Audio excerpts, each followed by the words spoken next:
Welcome my dear friends, कैसे हैं आप। तो दोस्तों, हम देख रहे हैं शानदार के drama nice to not meet you. तो हमने अभी तक एपिसोड 1, 2, 3, 4, 5 देख लिए हैं। अब शुरू करते हैं एपिसोड 6 और 7 की व्याख्या। तो दोस्तों, एपिसोड 6 में दिखाया जाता है सिन को अपने घर पर उसका प्रेशर कुकर काम नहीं कर रहा होता है। तभी वह ओनियन ऐप पर एक नया प्रेशर कुकर देखती है और उसके डिब्बे पर डिटेक्टिव कांग पिल्गू की फ़ोटो भी होती है। वह तुरंत उसे ऑर्डर कर देती है और रिसीव करने के लिए पहुंच जाती है। वह अपना चेहरा मास्क से ढक लेती है क्योंकि जैसा हम लोगों को पता है कि उसे सर्दी जुकाम है। कुकर लेकर वह जून को एक कोल्ड ड्रिंक भेंट में देती है जिसका भी ब्रांड एम्बेसडर कांग पिल्गू ही है। जून उसकी इमेज उसे दिखाता है। सिन कहती है, बस कांग पिल्गू पसंद है। पहली बार कोई बंदा इतना पसंद आया है। क्यों पसंद है ये नहीं पता। वह उसका अभिवादन करके वहाँ से चली जाती है। जून तो मंत्रमुग्ध हो जाता है, उसे देखता ही रहता है। इधर सिन घर आकर सबसे पहले कुकर चेक करती है। अपने भाई से कहती है, अगर कुकर ख़राब हुआ तो मैं अपने पैसे वापस मांगूंगी। लेकिन कुकर एकदम बढ़िया काम करता है, चावल झकास पक जाते हैं। इधर जून ओनियन ऐप पर उसे मैसेज करता है कि कुकर अगर ठीक ना निकला हो तो मैं पैसे वापस कर दूंगा। ये देखकर सिन काफ़ी प्रभावित होती है। वह तुरंत चावल की फ़ोटो सेंड कर देती है और मैसेज करती है कि मुझे कम दामों में एक नया कुकर मिल गया, थैंक यू। आगे जून मैसेज करता है कि डिटेक्टिव कांग पिल्गू का मैं भी फ़ैन हूँ। सिन, अच्छा ये तो बहुत अच्छा है। दोनों में अच्छी बॉन्डिंग बन जाती है। दोनों, क्या संयोग है, फिर से मिल जाते हैं किस पर, ओनियन ऐप पर। जितना ये दोनों दूर भागने की कोशिश करते हैं और भगवान इनको, इनकी किस्मत इनको आपस में कनेक्ट ही कर देती है। अब देखो दोस्तों, इनकी चैटिंग शुरू हो जाएगी इसी ओनियन ऐप पर। फिर आगे दोस्तों, इसके बाद जून के दोस्त कांग साहब के साथ जून की माँ नज़र आती है। दरअसल जून की माँ चाहती है कि मैं एक्टर बन जाऊं और जून का ये दोस्त है खांग साहब, ये मतलब इधर उधर काम लिया करता है जून के लिए भी, और डिटेक्टिव कांग पिगलू का तो ये मतलब मैनेजर है ही है। जो इसलिए जून की माँ कांग साहब की फेवरेट डिश बना कर लाई है और जिसे देखकर कांग साहब कहता है, ये डिश मुझे बहुत पसंद है, और उसके मुंह में पानी आ जाता है। तो फिर जून की माँ कहती है, मुझे फिर से एक्ट्रेस बना दो ना कांग साहब, मरते दम तक आपके लिए ये डिश बनाती रहूँगी। तभी एंट्री होती है एक नई लेडी की, और ये जो नई लेडी है ये ईजे योंग की माँ है। इन दोनों का जो एक आर्टिकल पास हुआ था जिसमें इनको एडल्ट दिखाया गया था, इसको लेकर दोनों में बहस हो जाती है और फिर क्या, दोनों एक दूसरे पर जूस फेंक देती हैं। दोस्तों, मज़ा तो खान साहब को देख कर आता है। उसका फेवरेट सूप जो बर्बाद हो गया था उसके चेहरे पर अलग ही सिस्टम दिखाई देता है। तब तक जून एवं ईजे योंग दोनों आ जाते हैं और अपनी अपनी माँ को समझाकर वापस ले जाते। इधर स्टार न्यूज ऑफिस का भी सीन दिखाया जाता है जहाँ सिन सेना का नंबर अपने बॉस से लेकर उसे कॉल करती है और एक इंटरव्यू के लिए पूछती है। सेना मना कर देती है और फ़ोन काट देती है। फिर उसकी बॉस पूछती है, क्या हुआ, मना कर दिया ना। सिन, इंटरव्यू तो मैं लेकर ही रहूँगी। फिर दोस्तों, इधर डिटेक्टिव कांग पिल्गू के सीजन 5 के लिए कास्टिंग हो रही होती है। सिन का भाई ऑडिशन देने के लिए आया होता है, लेकिन जून उसे ऑडिशन में फेल ही नहीं करता बल्कि जलील भी कर देता है। ऐसा प्रतीत होता है कि जून सिन की खुन्नस उसके भाई पर निकाल रहा हो। आगे सेना को दिखाया जाता है। उसके बारे में सिन कुछ आर्टिकल पोस्ट करती है जिनसे झल्लाकर आखिरकार सेना को सिन को इंटरव्यू के लिए बुलाना ही पड़ता है। सिन सेना से उसके एक अमीर शादीशुदा व्यक्ति से अफेयर के बारे में पूछती है। सेना कहती है कि खत्म होने वाले अफेयर को छोड़ो, मैं डिटेक्टिव कांग पिल्गू के सीजन 5 में काम कर रही हूँ और 2 महीने में मैं तुम्हें न्यूज़ दूंगी कि जून और हम एक हो गए हैं। जून का नाम सुनते ही सिन थोड़ा भड़क जाती है और कहती है, जून से, वो तुमसे क्यों प्यार करेंगे। तो सेना कहती है, अरे इतना गुस्सा क्यों होती हो, मैं तुम्हें एक सनसनी खबर और देती हूँ। सेना सिन से एक सीनियर एक्टर छांग हू के बारे में बताती है कि उसका अफेयर एक डॉक्टर से चल रहा है जो साइकेट्रिस्ट है और वो डॉक्टर उससे उम्र में 30 साल छोटी है। और दोस्तों, कमाल की बात है, इसी डॉक्टर से जून भी अपने डिप्रेशन का इलाज भी करवा रहा है। इधर सिन और जून को ओनियन ऐप पर फिर बातें करते दिखाया जाता है। जून कहता है, मैं जून से मिल चुका हूँ। सिन भी कहती है, अच्छा, मैं भी मिली हूँ उनसे। जून फिर पूछता है, अच्छा कुछ बताओ उनके बारे में। सिन कहती है, वो काफ़ी कूल हैं, हैंडसम भी हैं और यंग भी लगते हैं। ये सुनकर तो ह्यून जून मस्त हो जाता है, अंदर अंदर ही बहुत गदगद होता है। फिर वह मैसेज करता है, अच्छा लेकिन अब वो जवान तो नहीं रहे, उनकी उम्र पता है। तो फिर सिन कहती है, उम्र से किसी का चार्म थोड़ा ना कम होता है। सभी का चार्म अपना अलग अलग होता है। फिर वो पूछता है, अच्छा तुम्हें दूसरा कुकर क्यों चाहिए था? सिन कहती है, मुझे नहीं, मेरे भाई के दोस्त को। अच्छा, मैं भी अपने भाई के साथ रहता हूँ, तुम भी अपने भाई के साथ रहती हो? सिन कहती है, हाँ वो भी मेरे साथ रहता है, हमारे पेरेंट्स बचपन में ही चल बसे थे। ओह, बहुत मुश्किल रहा होगा ना, छोटी उम्र से मैंने भी घर चलाया है, समझता हूँ। पहले मैं बहुत भावुक हो जाया करती थी, लेकिन अगर इस बेरहम दुनिया में खुद ही अपना ख्याल रखना हो तो होशियार बनना पड़ता है। अब होशियार हो गई हूँ। दोनों एक दूसरे को गुड नाइट मैसेज करके हंसते हुए अच्छी नींद में सो जाते हैं। फिर अगली सुबह का दृश्य दिखाया जाता है। सिन उस डॉक्टर साइकाट्रिस्ट के पास गई और वहीं उसकी मुठभेड़ जून के साथ हो जाती है। जो अपनी दवाइयाँ लेने आया होता है, उसकी दवाइयाँ ख़त्म हो चुकी होती हैं। जून उसे जबरन कार में बैठा लेता है। उसको लगता है ये हमारा जो है इंटरव्यू लेने आई है और मेरे को वायरल कर देगी कि मैं बीमार हूँ और साइकेट्रिस्ट से इलाज कर रहा हूँ। लेकिन सिन तो उस डॉक्टर और सीनियर एक्टर थांग हू के अफेयर की खबर लेने के लिए आई थी। जून को लगता है वह अपने भाई का बदला लेने आई है। फिर वह उस पर चिल्लाता है, अच्छा अब तुम्हें पता किसी अपने पे हमला होता तो कैसा लगता है? सिन कहती है, मैं तुम्हारे लिए नहीं आई हूँ, मैं छांग हू एक्टर के लिए आई हूँ। मुझे पता चला है कि उनका इस डॉक्टर के साथ अफेयर है। तब वो डॉक्टर उस एक्टर के साथ कार से निकल पड़ती है और फिर सिन ह्यून जून को मना लेती है उसका पीछा करने के लिए, और वो मान भी जाता है और उसका पीछा करने लगता है। फिर इधर सिन की बॉस ईजे योंग से ज़बरदस्ती उसे डिनर पर ले जाने के लिए कहती है।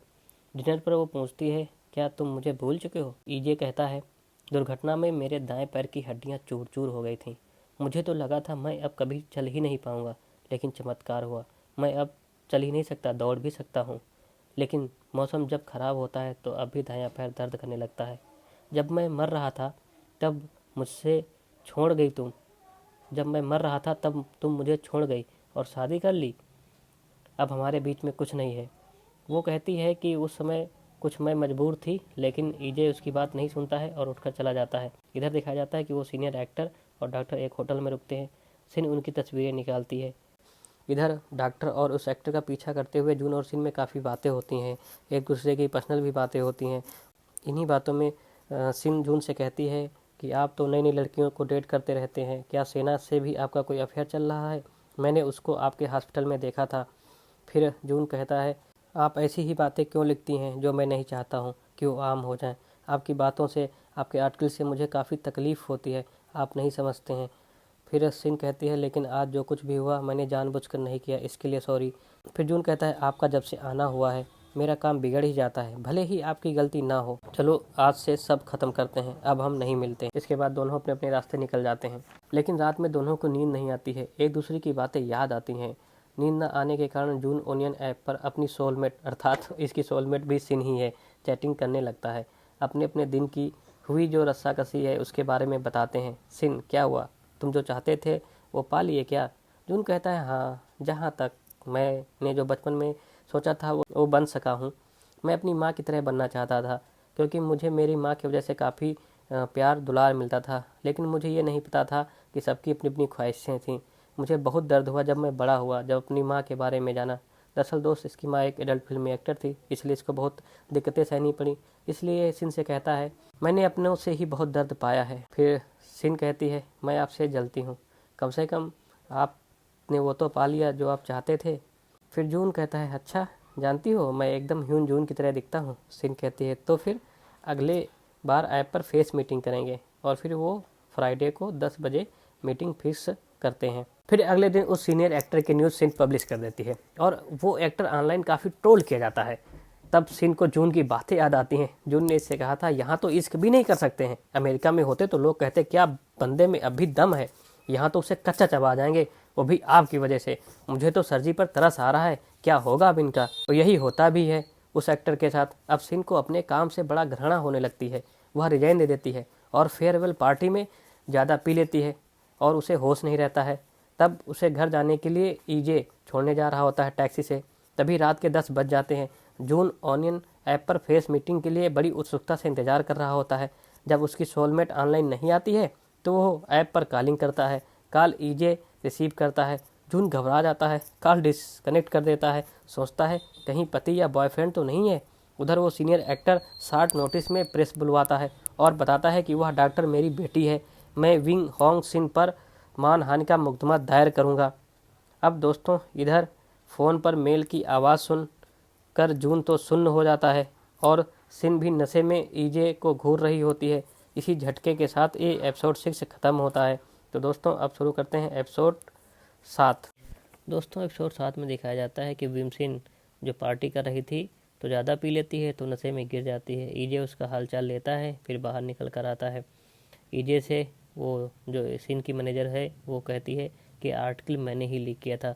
दोस्तों ये उस आर्टिकल की बात कर रही थी जिस आर्टिकल में जून कीमा और ईजे कीमा को पुरानी एडल्ट फिल्मों की अभिनेत्री बताया गया था। उसी को लेकर इन दोनों की माओ में झगड़ा भी होता है।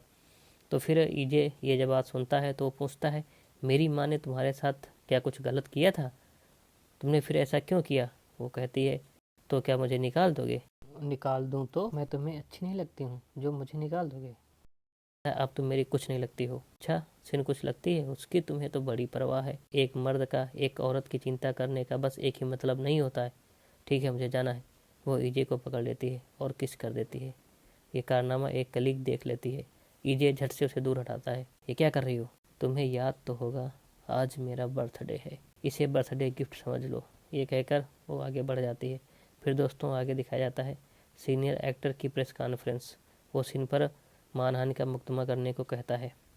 सिन को फिर ईजे टैक्सी में लेकर छोड़ने जा रहा होता है। रास्ते में जून की कॉल आती है। ईजे उठा लेता है और जून मेल की आवाज़ सुनकर घबरा जाता है कि जिसने ये फ़ोन उठाया है कहीं उसकी सोलमेट का पति या बॉयफ्रेंड तो नहीं है, क्योंकि इतनी रात और कौन हो सकता है। उसी समय न्यूज़ में आता है कि एक शख्स सोशल मीडिया पर एक शादीशुदा महिला से चैटिंग कर रहा था और उसके पति ने कंप्लेन की है तो वो माफ़ी मांग रहा होता है और इस शख्स की जगह जून को खुद की शक्ल दिखाई देती है। वो और भी घबरा जाता है। उधर सिन को ऑफिस से फिर कॉल आ जाती है। इस बार सिन थोड़ा होश में होती है। वो फ़ोन ले लेती है। उसे ऑफिस में फिर से बुलाया जाता है और जब वह न्यूज़ ऑफिस पहुंचती है तो उसकी जो बॉस होती है उसे वो नोटिस पकड़ा कर कहती है, जाओ इसको हैंडल करो और किसी भी तरीके से माफ़ी मांगो। कंपनी इसमें कुछ नहीं करेगी, नाक रगड़ो, कुछ भी करो, तुम्हें ही माफ़ी मांगनी होगी। तुमने रहता फैलाया है, तुम ही साफ करोगी। वो सिन बड़ी उदास होकर बैठ जाती है तो उसका एक कलीग कहता है, यूट्यूब पर आपके खिलाफ 5,000 से भी अधिक कमेंट आ चुके हैं, अब तो लंबा जियोगी। सिन उन दोनों की फ़ोटो दिखाकर कहती है, क्या इसकी शक्ल मिलती है? ये इसकी बेटी है? नहीं ना? वो कलीग कहता है, तो फिर? सिन बोलती है, इन हालात में स्कैंडल से बचने के लिए उसने ऐसा किया है। नेशनल असेंबली का चुनाव होने वाला है और सुना है यह बूढ़ा यून छांग हो रूलिंग पार्टी का नामिनी होने वाला है। ये पॉलिटिक्स में तो बहुत दिनों से एक्टिव है। कलीग कहता है, वाह क्या बात है, कहाँ से दिमाग लगाया है। फिर एक्टर के दरवाजे पर सिन को दिखाया जाता है। सिन बेल बजाती है लेकिन एक्टर दरवाज़ा नहीं खोलता है। सिन बिना सोए रात भर वहीं खड़ी रहती है। फिर सुबह वह एक्टर उसे अंदर बुलाता है और मिलता है। वह कहता है कि मैं माफ़ तो तुम्हें बिल्कुल नहीं करूँगा, तुम रात भर सोई नहीं इसीलिए मैं तुमसे मिल रहा हूँ। सिन कहती है, मैं माफ़ी मांगने आई भी नहीं हूँ, मैं इतना कहने आई हूँ कि अगर केस वापस नहीं लोगे तो लंबे समय तक तकलीफ़ें और बदनामी तुम्हें सहनी पड़ेगी। ये सुनकर छांग हू तो भौचक्का रह जाता है कि ये कल की लड़की मुझसे बोल क्या रही है, इसकी इतनी हिम्मत कहाँ से हो गई। और सिन ये कहकर अपनी बात वापस चली जाती है। वो चिल्लाते रहता है। इधर जून को चैन नहीं पड़ता है। वह ओनियन ऐप पर मैसेज करके पूछता है कल रात के बारे में। उधर से रिप्लाई आता है, कल रात पार्टी में ज़्यादा पी थी इसलिए टैक्सी में नींद आ गई, तो कॉल मेरे सीनियर ने उठाई थी और कोई बात नहीं है। फिर जून मैसेज करता है, अरे बाप रे, मैं तो समझा कि कहीं वो पति या बॉयफ्रेंड तो नहीं है, अब मेरी जान में जान आई। तब उधर सीन से ऐप कॉलिंग कर देती है और कहती है, मैं अभी अकेली हूँ, मेरी शादी नहीं हुई है। जून तो कहता है, मैं तो बहुत डर गया, अब अच्छा लग रहा है। सीन कहती है, आपकी आवाज़ विम ह्यून जून से बिल्कुल मिलती है।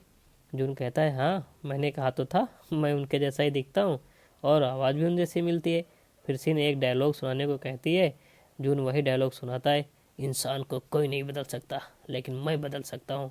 फिर दोनों हंसते हुए कहते हैं, फिर जल्दी बात करते हैं। दोस्तों यहाँ जून के चेहरे पर अलग ही खुशी नज़र आती है। फिर दोस्तों आगे दिखाया जाता है सिन के घर का सीन। सिन उदास बैठे अपने भाई से उदासी का कारण पूछती है तो वो कहता है, ये सब तुम्हारी वजह से हुआ है, ऑडिशन में ह्यून जून ने मुझे फेल कर दिया, वो ये सब बदला ले रहे थे तुम्हारे कारस्तानी का। अब सीन को समझ में आता है, अच्छा इसीलिए जून कह रहा था जब किसी अपने पे बीतती है तो क्या लगता है। आगे दोस्तों फिर स्पोर्ट न्यूज ऑफिस का सीन दिखाया जाता है। वही कलीग बताती है कि सर और मैम के बीच कुछ चल रहा है। मैंने ईजे सर को कल देखा था, उनको मैडम ने किस किया था। तभी मैडम आ जाती हैं। वो सिन से बोलते हैं कि तुमको चीफ एडिटर ने बुलाया है। सिन उनसे मिलती है। वो उससे करेक्शन एडिटोरियल लिखने को कहते हैं और डीएनए रिपोर्ट भी दिखाते हैं, जिसमें आया हुआ था कि वो डॉक्टर उस एक्टर की बेटी है। 99% मैच भी कर रहा होता है। और साथ में वो एडिटर बताता है कि अब तुम्हें पॉलिटिकल डिस्क पे नहीं भेजा जाएगा, यहीं ही रहना पड़ेगा। सिन बहुत उदास हो जाती है। इधर कांग पिल्गो के प्रोड्यूसर से ह्यून कहता है कि भाई राइटर को अकेले डायरेक्ट मत करने दो। हाँ मानता हूँ बहुत अच्छे एक्टर हैं, मेहनती हैं, लेकिन उन्होंने कोई बड़ी सीरीज तो डायरेक्ट नहीं की है। डिटेक्टिव ह्यून फिल्म ही डायरेक्ट की थी, तब से उन्होंने कोई सीरीज या फिल्म डायरेक्ट नहीं की है। इसलिए कोई बी टीम भी रखी जाए जो उनकी थोड़ी बहुत हेल्प करेगी, ऐसा ना हो मैटर ख़राब कर दें। क्योंकि पहली फिल्म में ही इसने जून को बहुत परेशान कर लिया था, छका लिया था, इसलिए जून नहीं चाहता है कि वो पूरी सीरीज डायरेक्ट करे। वो बहुत घबरा रहा होता है, कहीं ये पूरी सीरीज डायरेक्ट करेगा तो एक सीन 10-10 बार करवाएगा, मेरी तो हालत ही ख़राब हो जाएगी। और फिर इधर ईजे को दिखाया जाता है, वो भी अपने टारगेट पे लगा हुआ है। वह सिन को लंच पे ले जाता है। सिन और ईजे को लंच करते हुए ये जून भी देखता है तो उसके अंदर जलन भी महसूस होती है। और इधर सिन का पॉलिटिकल डिस्क पे जाना तो कैंसिल हो गया था। ये जानकर ईजे बहुत खुश होता है मन ही मन कि ये साथ में रहेगी, चलो हमारा काम बनता रहेगा। सिन भी होशियार है, वह कम नहीं है। वह बातों बातों में ही ईजे से पूछ बैठती है कि सुना है आपका और मैम का कुछ अफेयर चल रहा है, इसलिए पूछ रही हूँ, कहीं हमारे बारे में भी लोग गलत ना सोचें। ईजे कहता है ऐसा नहीं है, एक समय था कि हम दोनों एक थे, लेकिन अब हम दोनों के बीच कुछ भी नहीं है। फिर दोस्तों इधर ह्यून जून राइटर के पास जाता है, जो अभी सीजन 5 का डायरेक्शन भी करने वाला है। वह उससे कहता है कि थोड़ा बहुत इसमें रोमांस डालो, और इस सीजन 5 में वह दोस्त की बहन को बचाने वाला है, और वो बोलता है उसी के साथ रोमांस दिखाओ। राइटर बोलता है यार तुमको लीड एक्टर के साथ रोमांस करना नहीं है, क्योंकि वो सेना कर रही है, और तुम एक छोटी लड़की के साथ रोमांस करना चाहते हो, और उससे तुम तो पहली बार मिल रहे हो, कोई तुक बनता है। तो जून कहता है तुक बिठाना तो राइटर का काम है। तो राइटर कहता है हद तेरी की। जून कहता है क्या भाई गाली दे रहे हो? कहा नहीं गाली नहीं दिया, गाली देने का मन कर रहा था पर दिया नहीं। ठीक है आप जाइए, मैं कोई तुक बिठाता हूँ भाई। जून के अंदर तो रोमांस चल ही रहा था, एक इससे सिन के प्रति प्यार है ही है, और दूसरा जो उसकी सोलमेट मिली है भाग से वो भी सिन ही है, लेकिन इसे पता नहीं है। ना उसे पता है कि हम जून से ही बातें करते हैं, ना इसको पता है कि उन्हें ऐप पर हम सिन से बातें करते हैं। तो ये अपने सीजन 5 में भी रोमांस करना चाहता है। फिर दोस्तों दिखाया जाता है जो सिन पर केस लगने वाला है, जो फिर दोस्तों इधर दिखाया जाता है जो उस एक्टर सीनियर एक्टर ने सिन पर केस लगाया है, इससे जून भी परेशान है, उसको आराम नहीं मिलता है। तो वो सिन को कॉल करता है, अपने घर पर बुलाता है और उससे कहता है क्यों छांग हू केस ड्रॉप कर लेंगे क्या?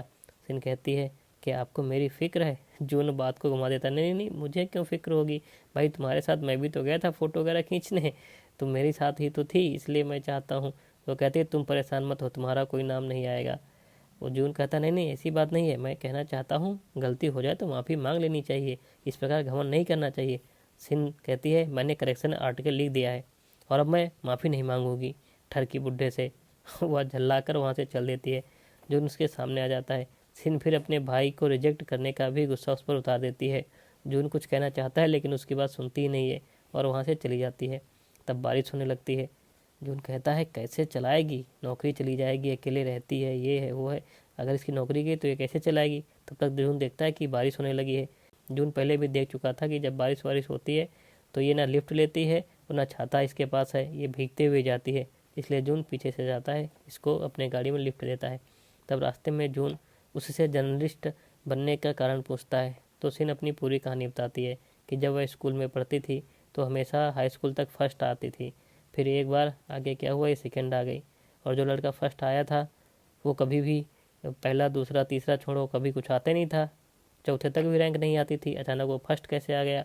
तो इसलिए सिन को उस पर कुछ शक होता है, इसलिए वह उसका पीछा करती है, उस पर नज़र रखती है। तो वो पाती है कि उस लड़के ने नकल की है, तो ये अपने टीचर को बता देती है। टीचर कहता है इस मामले को यहीं दफ़ा कर दो, नहीं तो स्कूल का नाम बर्बाद होगा, और तुम्हें स्कॉलरशिप मिल रही है, तुम्हें स्कॉलरशिप मिलती रहेगी, तुम दोनों अनाथ हो, तुम और तुम्हारा भाई अनाथ है, और इसमें फ्री में पढ़ते रहोगे। सिन को मतलब एक हिसाब से धमका के मैटर क्लोज करना चाहते हैं, लेकिन सिन को चैन नहीं पड़ता है, इसलिए वह मीडिया को बता देती है। इसकी वजह से वो लड़का पकड़ा जाता है। तो लेकिन फिर सिन आगे इतनी अच्छी मेहनत करती है, इतने अच्छे नंबर आते हैं कि उसको आगे अच्छा स्कूल मिल जाता है, अच्छा कॉलेज मिल जाता है। तो सिन कहती है इसी प्रकार मैंने भी आगे सोचा कि जर्नलिस्ट ही बन जाती हूँ। तो जून कहता है अच्छा तुम इसलिए जर्नलिस्ट बनी हो कि ऐसे मक्कारों को सबक सिखा सको। समझ गया समझ गया। फिर दोस्तों आगे दिखाया जाता है, वो कहती है तुम कहाँ आ गए हो, अब तक तुम्हारा घर आ गया होता। वो कहता है बातों बातों में रास्ता भूल गया, आखिर मैं तुम्हें घर नहीं कहीं और ले जाना चाहता हूँ। जून उसी एक्टर के घर के पास ले जाता है, दरवाजे पे उतारता है, कहता है माफ़ी मांग लो, और ज़्यादा ठीक नहीं है इस प्रकार घमंड करना। क्या करोगी, रोड पे आ जाओगी, नौकरी चली जाएगी, फिर कैसे करोगी सब कुछ, घमंड से पेट नहीं भरेगा। लेकिन सिन कहती है कुछ भी हो जाए मैं माफ़ी नहीं मांगूंगी। वो बिना नाम लिए उसकी करतूतें बताती है कि उसने जिन जिन लड़कियों को हरासमेंट किया है वह सबसे मिल चुकी है, सभी से कोशिश की कोई उसके खिलाफ़ आके खड़ा हो, लेकिन कोई उसके खिलाफ़ खड़ा नहीं होना चाहता है। मैं इस बुढ़े से माफ़ी नहीं मांगूंगी, इसने कई लड़कियों की ज़िंदगी बर्बाद की है। तभी वो एक्टर आ जाता है, जून सिन को किस करने की एक्टिंग करने लगता है। जून सिन को पकड़ लेता है और किस करने की एक्टिंग करने लगता है ताकि वो एक्टर कोई बवाला ना खड़ा करे। छांग हू उन्हें ऐसी दशा में देखता है तो उनको देखकर कहता है रोमांस करने की यही जगह मिली है, जाओ होटल जाओ। उसके जाने के बाद सिन कहती है फांग हो की ग्रेजुएट हूँ, भूखी नहीं मरूंगी, मैं इस बुढ़े से माफ़ी नहीं मांगूंगी। फिर वो अपने रास्ते चली जाती है और जून से कहती है कि तुम परवाह मत करो, संभल के जाना। फिर रात में दिखाया जाता है कि जून को नींद नहीं आ रही होती है, वो उसी को याद कर रहा होता है। तो अपने एआई साथी सूजी से पूछता है जब किसी की ज़्यादा याद आए तो फिर क्या करें। एआई सूजी बोलती है किसी दूसरे खास शख्स से बातें करो। फिर जून ओनियन ऐप पर जाता है, अपनी सोलमेट को मैसेज करता है। फिर वो पूछता है कि आज रात बहुत बारिश हुई थी, कहीं सफ़र में फंसी तो नहीं। उसकी सोलमेट बोलती है जो किसी नहीं है दोस्तों, हाँ लेकिन किसी ने लिफ्ट दे दी। वो पूछती है आपका दिन कैसा रहा। जून कहता है एक गले का कांटा बहुत परेशान करता है। सिन कहती है अच्छा है, जब मैं उससे मिलूंगी तो बहुत सुनाऊंगी। जून कहता है बिल्कुल बिल्कुल सुनाना, मूड सही करने का क्या करें, कुछ टाइम ही नहीं मिलता है। फिर सिन उसे बताती है कि मैंने एक किताब में पढ़ा था बिना किसी उद्देश्य के किसी की तारीफ़ करो, फिर उसकी खुशी देखकर बड़ी खुशी मिलेगी। लेकिन मैंने ये केवल पढ़ा था, इसको कहीं उपयोग नहीं किया। आगे फिर दिखाया जाता है कि जून अपने मैनेजर अर्थात मैनेजर या कह लीजिए दोस्त खांग साहब की तारीफ़ करता है तो वह बहुत खुश हो जाता है। जून को भी काफ़ी सुकून मिलता है। फिर हम देखते हैं अपने सोलमेट के बताए गए कुछ अन्य उपाय वो करता है। धूप में खड़ा होता है, धूप खाता है और बिना परवाह के धूप में दौड़ता है। उसको काफ़ी सुकून मिलता है, मज़ा आता है। आगे सीन को दिखाया जाता है कि वह ह्यून जून का फ़ैन पेज खोलती है और उसे ज्वाइन कर लेती है और ओनियन ऐप पे मैसेज करती है ह्यून जून को भी, अर्थात अपने सोलमेट को भी मैसेज करती है कि ह्यून जून का फ़ैन पेज भी है, ज्वाइन करो, बड़ा मज़ा आएगा। इधर सीन को फिर ऑफिस में दिखाया जाता है, वो अपने ऑफिस आती है और अपना रिजाइन वापस कर लेती है। उसको जून की बातें याद आती हैं कि घमंड से पेट नहीं भरता है। इस बात से उसकी बॉस भी कहती है ठीक किया, नहीं तो बहुत दिक्कत होती तुम्ही को। जब वो ऑफिस में अपना रिजाइन वापस करने आती है तो उसे यह भी पता चलता है कि एक्टर छांग हो ने केस वापस ले लिया और वो देखती है कि ये सब ह्यून जून के कारण हुआ है। इधर फिर ह्यून जून को दिखाया जाता है जो फिशिंग करने के लिए जाता है, जहाँ खांग साहब कहते हैं कि आपने छांग हो को एजेंसी में क्यों जोड़ा, वो भी 10% की हिस्सेदारी, क्या वह आपका कोई राज जानता है। नहीं नहीं नहीं, ऐसी कोई बात नहीं है, फिर क्यों जोड़ा, कितने साल का कॉन्ट्रैक्ट है। खांग साहब बोलता है 5 साल का। ठीक है, अब 5 साल उसे जो भी ऑफर आए सब मना कर दो, उसे पर्दे से एकदम दूर कर दो, वो उसको कोई काम नहीं मिलना चाहिए, वो अकेला एकदम अकेला पड़ जाए, उसको पता चलना चाहिए कि आखिर बदला होता क्या है। खांग साहब ऐसा क्यों। जून कहता है बस बदले के लिए, उसे पता चलना चाहिए कि दूसरों के साथ गलत काम करने का क्या नतीजा होता है। यहीं जून जब फिशिंग करने के लिए जाता है तो वही न्यूज़ चैनल के चेयरमैन से भी मिलता है और उसके भाई ईजे से भी मिलता है। और इसी मिलन के साथ दोस्तों एक सवाल के साथ आगे क्या होगा। तो दोस्तों आप लोगों को अगर ये ड्रामा पसंद आ रहा हो तो प्लीज़ चैनल को लाइक शेयर करें और कमेंट भी दें, अपनी राय बताएं और किस सीरीज़ की व्याख्या चाहते हैं ये भी बताएं। जय हिंद जय भारत।